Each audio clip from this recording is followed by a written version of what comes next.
Perkenalkan, kami dari kelompok 4. Di sini kami akan mempresentasikan tentang rukun iman yang akan dipresentasikan sebagai berikut. Kewajiban manusia terhadap Allah sebagai hamba diimplementasikan melalui ruang syariat Islam, di mana dalam ruang tersebut tertuang dan menjadi pokok-pokok ajaran agama. Oleh karena itu, tidak ada manusia yang mengaku beragama tanpa ia meyakini apa yang ditetapkan oleh agama tersebut. Dalam Islam, terdapat pilar-pilar keimanan yang dipahami dalam rukun iman sebanyak 6 pilar keimanan, yang termasuk salah satu dari dasar agama. Keenam pilar tersebut adalah beriman terhadap hal-hal yang gaib yang hanya dapat diyakini secara transendental. Selain itu, dengan 6 rukun iman ini, maka manusia akan lebih paham terhadap apa yang ia imani atau yang ia percayai. Yang pertama yaitu iman kepada Allah Subhanahu wa taala. Maksud dari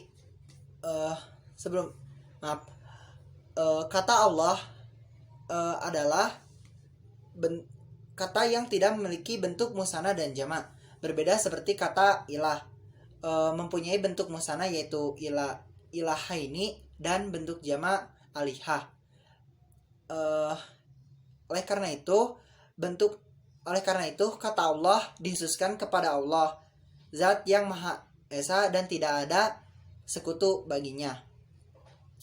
Maksud dari iman kepada Allah ialah meyakini mencakup 4 urusan, yaitu iman terhadap adanya Allah, iman terhadap rububiyah, iman terhadap uluhiyahnya, dan iman terhadap asma dan sifat-sifat.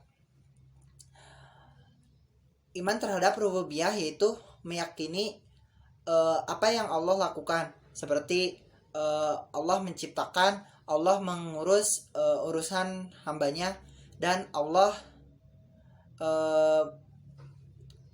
maha pemberi. Lalu iman terhadap uluhiyah yaitu berkaitan tentang apa yang dilakukan hamba terhadap Allah SWT, seperti beribadah kepada Allah SWT.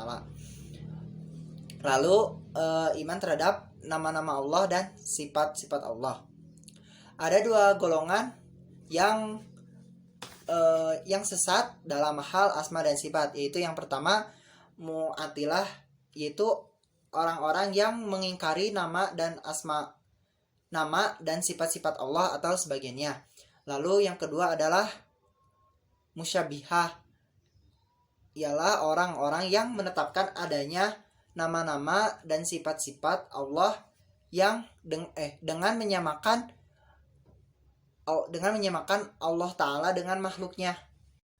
Yang kedua yaitu iman kepada malaikat. Maksud dari iman kepada malaikat ialah mempercayai adanya mereka dan bahwasannya mereka itu salah satu makhluk Allah SWT. Mereka tidak berbuat maksiat kepada Allah dan selalu mengerjakan apa yang diperintahkan Allah terhadap mereka. Iman kepada malaikat mencakup 4 urusan, yaitu yang pertama iman terhadap adanya mereka, iman terhadap yang diketahui namanya dari mereka seperti Jibril alaihissalam, dan iman kepada yang tidak diketahui namanya secara ijmal.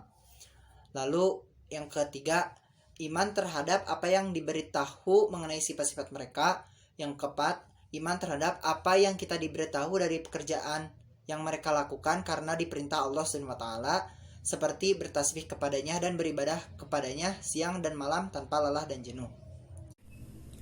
3. Iman kepada kitab-kitab.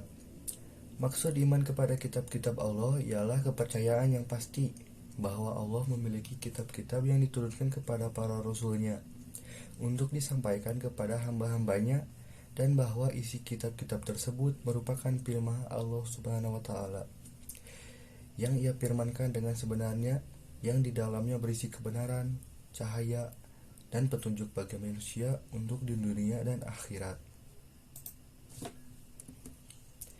Iman kepada kitab-kitab mencakup 3 urusan, yaitu diantaranya 1. Iman bahwa turunnya dari Allah dengan benar. 2. Iman kepada nama yang disebutkan oleh Allah dari kitab-kitab tersebut, seperti Al-Quran yang diturunkan kepada Nabi Muhammad SAW, Taurat yang diturunkan kepada Nabi Musa alaihi salam, Jabur yang diturunkan kepada Nabi Daud alaihi salam, dan Injil yang diturunkan kepada Nabi Isa alaihi salam. Yang ketiga, membenarkan apa yang syahih dari berita-beritanya seperti berita-berita dalam Al-Quran. 4. Iman kepada Rasul-Rasul. Maksud iman kepada Rasul-Rasul Allah ialah kepercayaan yang pasti bahwa Allah telah mengutus pada setiap umat Rasul dari mereka yang mengajak mereka untuk beribadah kepada Allah, seorang tiada sekutu baginya. Bahwa Rasul-Rasul seluruhnya jujur dan bisa dipercaya, mereka bertakwa dan amanat memberi petunjuk dan mendapatkan petunjuk. Sungguh mereka telah menyampaikan semua risalah Allah yang mereka bawa. Mereka tidak menyembunyikannya, tidak merubahnya, dan tidak menambahnya atau menguranginya. Iman kepada Rasul-Rasul mencakup 4 urusan, yaitu 1. Iman bahwa risalah mereka itu benar dari Allah. Barang siapa yang kufur kepada risalah salah seorang dari mereka, maka orang itu telah kufur seluruhnya. 2. Iman kepada Allah yang disebut namanya dari para nabi, dan yang tidak diketahui namanya dari mereka, maka kita mengimaninya secara ijmal. 3. Membenarkan apa yang syahih dari berita-berita para rasul. Dan yang terakhir, mengamalkan syariat rasul yang diutus kepada kita. Yang kelima, ada iman kepada hari akhir. Maksud iman kepada hari akhir ialah kepercayaan yang pasti tentang kedatangannya. Iman kepada hari akhir adalah salah satu rukun iman, maka tidak sah keimanan tanpa hal ini.